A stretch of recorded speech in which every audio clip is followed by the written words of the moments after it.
সংসদ সদস্য, ব্যবসায়ী ও উচ্চ আয়ের মানুষকে সুখবর দিয়ে বাজেট পাশ করতে যাচ্ছেন অর্থমন্ত্রী। 15% কর দিয়ে কালো টাকা সাদার সুযোগও থাকছে। জাতীয় সংসদে আনা অর্থ বিলে এমপিদের গাড়ি আমদানিতে 40% শুল্ক আরোপ প্রত্যাহার করা হচ্ছে। সাথে অর্থনৈতিক অঞ্চল ও হাইটেক বিনিয়োগে কর সুবিধা ও কর ছাড় বহাল থাকছে। সুশান্ত সিনহার প্রতিবেদন। 1 কোটি টাকা মূল্যের গাড়ি আমদানিতে সাধারণ মানুষকে গুনতে হয় 6 কোটি টাকা পর্যন্ত ট্যাক্স। অথচ মন্ত্রী এমপিরা ওই গাড়ি আনলে 1 টাকাও শুল্ক দিতে হয় না।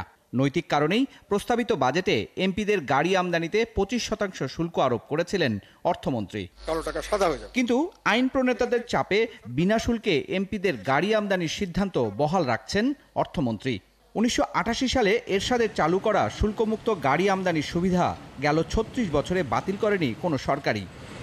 এখন জন্ম সনদ দিয়ে খোলো বিকাশ স্টুডেন্ট অ্যাকাউন্ট। নিজের বিকাশ নিজে কর।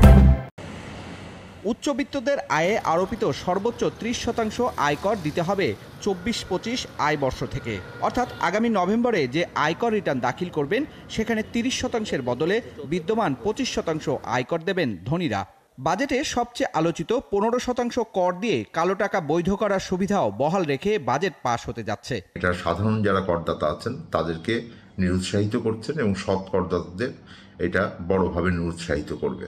জিনিসপত্রের দাম বাড়ার কারণে মানুষের আয়ের উপরে যেই চাপটা এসেছে তাতে কিন্তু নিম্ন আয়ের যারা করদাতা রয়েছেন তাদের জন্য কিন্তু আসলে এই সুবিধাটা বেশি দরকার। বেসরকারি অর্থনৈতিক অঞ্চল নির্মাণ ও উন্নয়নে যন্ত্রপাতি এবং বিনিয়োগের জন্য মূলধনী যন্ত্রপাতি আমদানিতে 1% শুল্ক আরোপ করেছিলেন অর্থমন্ত্রী, যা শেষ পর্যন্ত বাতিল করে বিনিয়োগকারীদের কর অবকাশ সুবিধা বহাল রাখা হচ্ছে।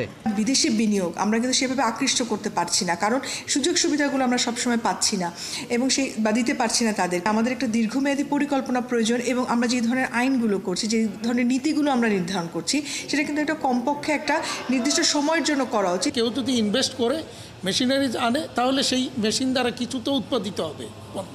এই উৎপাদিত পণ্য দ্বারা বিদেশে রপ্তানি করি তাতেও আমার ফরেন কারেন্সি আসবে। আর উৎপাদিত পণ্য লোকালি যদি সেল হয় সেখানে আপনি ট্যাক্স, ভ্যাট এগুলি পাবেন। তবে মৃতপ্রায় পুঁজিবাজার থেকে 50 লাখ টাকার বেশি মুনাফায় ক্যাপিটাল গেইন ট্যাক্স বহাল রেখেছেন অর্থমন্ত্রী। সুশান্ত সিনহা, 71, ঢাকা।